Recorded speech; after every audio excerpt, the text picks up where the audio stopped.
اس نے کہا کہ دیکھو اپنے ساتھ والے لوگوں کو پہچانو، کہیں ایسا نہ ہو کہ تمہارے اندر جو ہے کوئی جاسوس آ کے جو ہے گھس گیا۔ تو کہتے کہ میں نے فوراً جو ہے اپنے ساتھ والے کا ہاتھ پکڑ کے اس سے پوچھ لیا کہ تم کون سے قبیلے سے ہو۔ اس سے پہلے کہ وہ مجھ سے پوچھتا میں نے اس سے پوچھ لیا، تو اس کو ہمت نہ ہوئی کہ مجھ سے پوچھے۔ تو میں تھوڑی دیر جو رہا، اور ایسا موقع تھا کہ اگر میں تیر چلاتا تو سیدھا جو ہے ابو سفیان کے گلے میں لگتا، اور یہ میرے لیے بہت آسان تھا، اور میں اپنا تیر نکالا بھی، لیکن پھر میں نے اپنے ترکش کے اندر دوبارہ رکھ دیا کہ حضور صلی اللہ علیہ وسلم نے ارشاد فرمایا تھا کہ صرف دیکھ کے آ جانا، کوئی حرکت نہ کر۔ تو حضور اقدس صلی اللہ علیہ وسلم کو آ کے جو ہے خوشخبری سنائی کہ وہ لوگ جو ہے پسپا ہونے کا جو سوچ رہے ہیں، تو اللہ تعالیٰ نے ان کے لشکروں کو جو پسپا کر دیا، اور محاصرہ جو ہے وہ توڑنے کے اوپر جو ہے مجبور ہو گئے۔ تو اس طرح سے اللہ تعالیٰ نے اپنے غیبی مدد اور نصرت سے مسلمانوں کو جو فتح عطا فرمائی۔ جب یہ فتح ہو چکی تو حضور اقدس صلی اللہ علیہ وسلم بدھ کے دن جو ہے وہ واپس تشریف لائے مدینہ منورہ میں، اور حضرت ام سلمہ رضی اللہ عنہ کے گھر میں جو ہے آپ جو ہے ظہر کی نماز کے بعد جو ہے ظہر سے پہلے غسل فرما رہے تھے کہ حضرت جبریل علیہ السلام آپ کی خدمت میں حاضر ہوئے کہ یا رسول اللہ صلی اللہ علیہ وسلم، آپ لوگوں نے تو ہتھیار کھول دیے، ہتھیار رکھ دیے، اور ہم لوگوں نے ابھی ہتھیار نہیں رکھے، کہ ہم نے ہتھیار جو باندھے ہوئے ہیں، وہاں من مشرکین کا جو لشکر ہے اس کو پسپا کر کے میں جو واپس لوٹا ہوں، میرے ساتھ یہ فرشتے ہیں،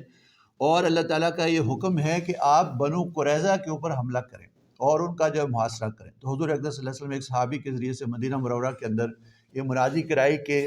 عصر سے پہلے عصر کی نماز جو ہے بنو قریظہ کے محلے میں جا کے پڑھیں۔ تو صحابہ کرام کی چھوٹی چھوٹی ٹولیاں جو ہیں وہ اکٹھی ہوئی،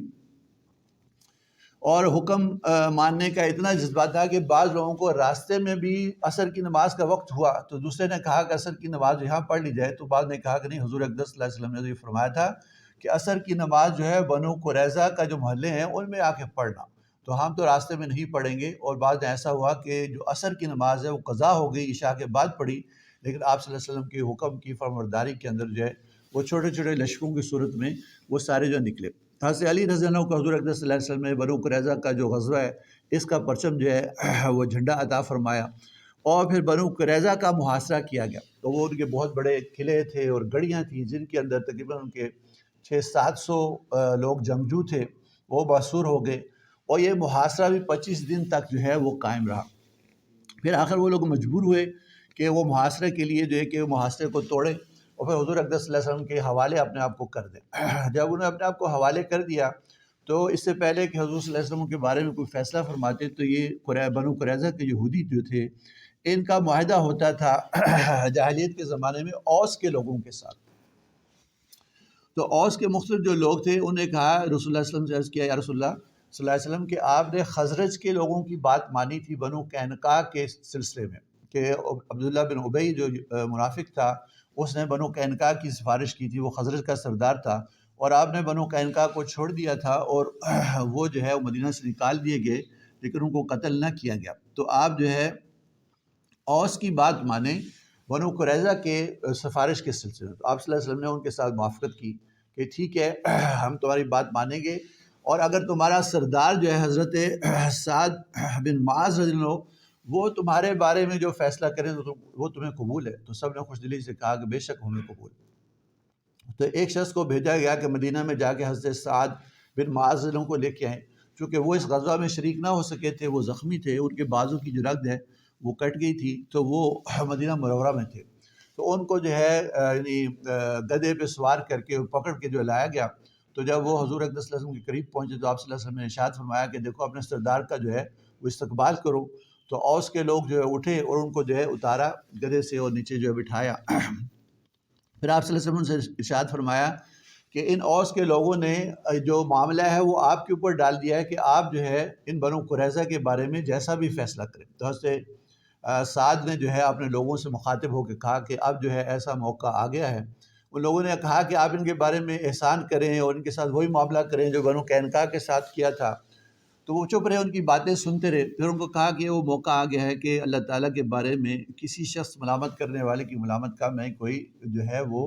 یعنی اس کی پرواہ نہیں کروں گا، اور تمہیں جو میں فیصلہ کروں گا تمہیں میرا فیصلہ جو قبول ہے۔ تو اوس کے لوگوں نے کہا کہ بے شک آپ کا فیصلہ ہمیں قبول ہے۔ یہودیوں سے بھی کہا کہ تمہارے بارے میں جو میں فیصلہ کروں گا تمہیں قبول ہے کہ ہمیں قبول ہے۔ پھر حضور اقدس صلی اللہ علیہ وسلم کی خدمت میں عرض کیا، یا رسول اللہ صلی اللہ علیہ وسلم جو میں فیصلہ کروں آپ کو بھی قبول ہے؟ تو آپ نے ارشاد فرمایا ہاں جو بھی تم فیصلہ کرو تمہارا فیصلہ ہمیں جو ہے قبول ہے۔ تو حضرت سعد بن معاذ رضی اللہ عنہ نے فیصلہ فرمایا کہ ان کے جو جنگجو مرد ہیں ان کو پکڑ لیا جائے اور ان کو جو ہے وہ قتل کیا جائے، اور ان کی عورتوں اور بچوں کو غلام بنایا جائے، اور ان کے مال جو ہے ان کو تقسیم کیا جائے، چونکہ جنگی مجرم ہیں، انہیں ایسے نازک موقع پر کہ جب کہ ہم باہر سے دشمن کے اندر گھرے ہوئے تھے اور انہوں نے جو ہے اندر سے ہمارے ساتھ جو بدہدی کر کے ہمارے اوپر جو حملہ کرنے کی کوشش کی، تو یہ جنگی مجرم ہیں، یہ کسی بھی روح رعایت کے جو ہے وہ مستحق نہیں۔ تو ان کے کہنے پہ جیسے انہوں نے فیصلہ کیا، تو آپ صلی اللہ علیہ وسلم پہلے تو یہ ارشاد فرمایا کہ سعد کا فیصلہ وہی ہے جو ساتویں آسمان پہ اللہ تعالیٰ نے فیصلہ کیا، کہ ان کے فیصلے کی آپ صلی اللہ علیہ وسلم نے تعریف فرمائی، اور جیسے انہوں نے فیصلہ کیا تھا ویسے اس فیصلے کا جو نفاذ ہوا۔ جب ان کا جو ہے وہ صفایہ ہو چکا تو حیی ابن اخطب جو یہ کعب بن اسد سردار کو جس نے ورگلایا تھا اس کو بھی پکڑا گیا، اور اس کو بھی جو ہے اس کا یعنی انجام تک اس کو پہنچایا گیا۔ تو وہ ایسا سخت شخص تھا کہ اس کے ہاتھ جو ہے بندھے ہوئے تھے پیچھے۔ یہ حضرت صفیہ رضی اللہ عنہ جو ام المومنین ہیں ان کے والد ہے، ان کا یہ والد ہے حیی ابن اخطب۔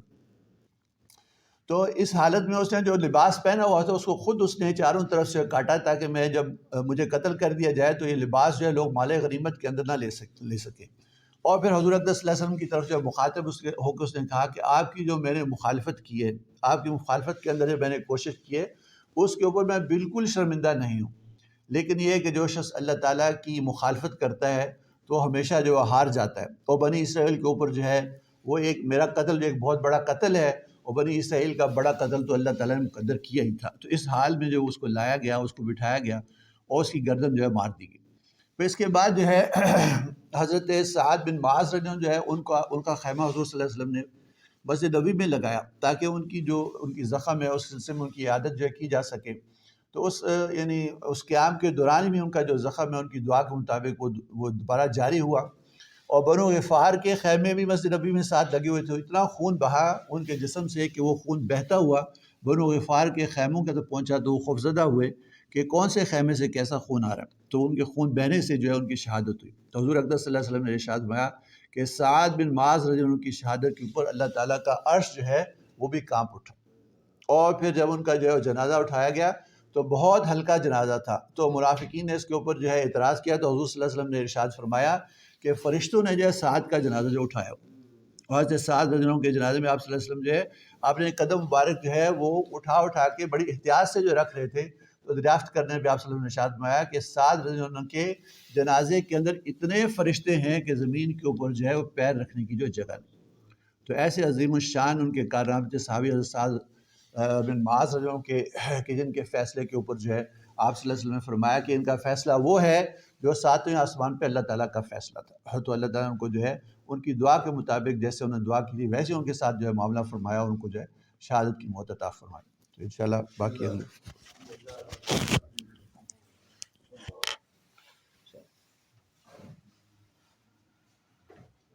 فتح مکہ پہ